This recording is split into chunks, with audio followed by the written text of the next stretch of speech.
Salutare lumea, eu sunt Robert și bine ați venit la un nou episod din Minecraft. Mă rog, ăsta nu e un episod din Let's Play sau așa ceva, doar că vreau să vă arăt doar o prezentare, să știți.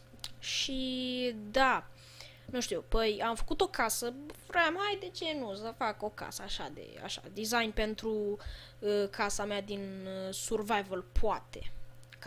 O casă de-asta de știi? O casă poate care o să o pun în Survival, în Let's Play, în seria de Let's Play, poate. Și m-am gândit, hai că o fac, așa, am făcut-o și da. Să vă arăt, vreau să fac un video ca să vă arăt, da, nu știu, să ziceți ce credeți despre ea sau așa ceva, nu știu.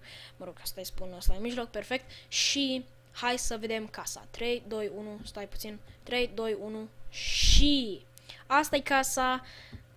Am încercat să nu fac cu chiar atât de multe geamuri, doar că n-am putut, n-am reușit. Eu sunt foarte bun la design pentru afară. Nu sunt chiar așa de bun ca la ăia, nu știu, de exemplu, Keralis, ăla e foarte bun pentru furniture înăuntru e bun să facă designuri pe pereți și așa, pe din afară e bun, face case moderne, foarte șmecher în Minecraft. Face case moderne în Minecraft, de toate. Și da, dați un subscribe dacă vreți la el și da. Aici vedeți că am pus niște birch fence-uri pe aici, știți că folosesc texture pack-ul ăsta default, nu știu cum, doar că o să încercăm să vedem și casa fără texture pack, să vedem cum arată. Și da, eu zic că arată bine. Aici puteam să pun un flower pot sau așa ceva, sau și aici puteam, doar că am pus niște scuzați-mă, am flec în gât și nu pot să vorbesc. Așa, puteam să fac, puteam să pun și un flower pot și aici, cu un ficus ceva acolo. Așa, văd că mi s-a schimbat vocea foarte șmecher. Și așa aici, două sau una, știți? Și da, am încercat să mă duc un design pentru că aici era ușa și nu știam ce să în mijloc, știi? Că era una acolo, două, una acolo și pe aia venea în mijlocul aici. Și nu știam ce să pun. Am zis, hai că pun asta, că asta e un extra la... Dă un fel de modern, știi că e o casă modernă. Și intră și lumină pe aici și prin geamuri o grămadă de lumină. Și da, așa arată pe din afară, peste tot, doar că pe aici am făcut aceeași chestie, doar că am băgat o ușă jos acolo. Zic eu că ăsta cum se zice, bă? Cum se zice, frate? Tavanul, mă rog, nu tavanul ăsta, acoperișul e destul de bun, da. Și așa, după aia intrăm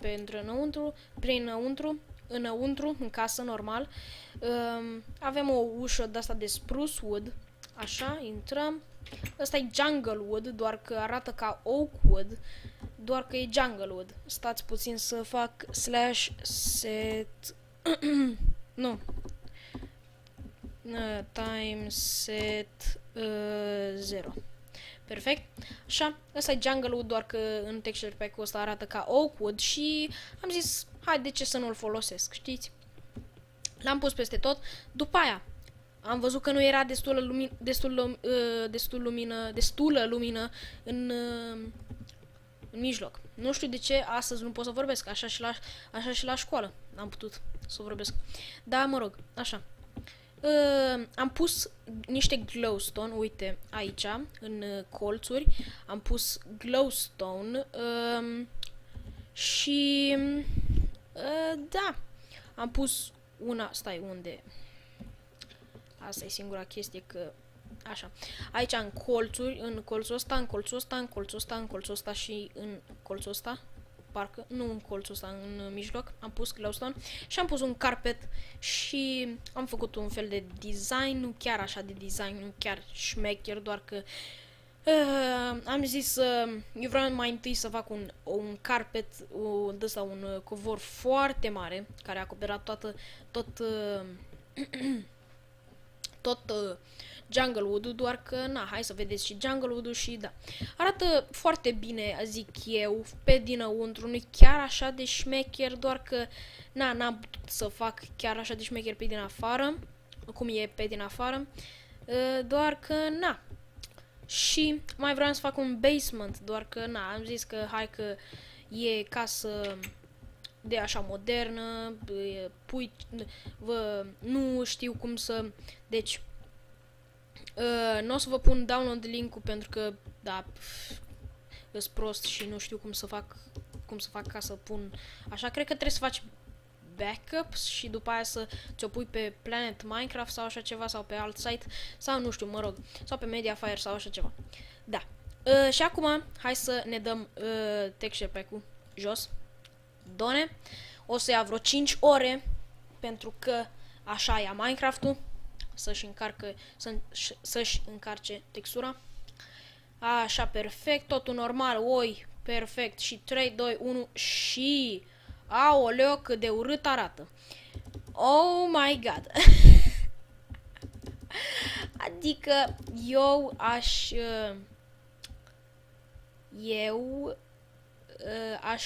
n-aș pune geamuri. Aș pune oak fence. Arată bine până acum, da. Da, ok, da. Deci, intrăm înăuntru. Înăuntru e varză. Deci, înăuntru e varză.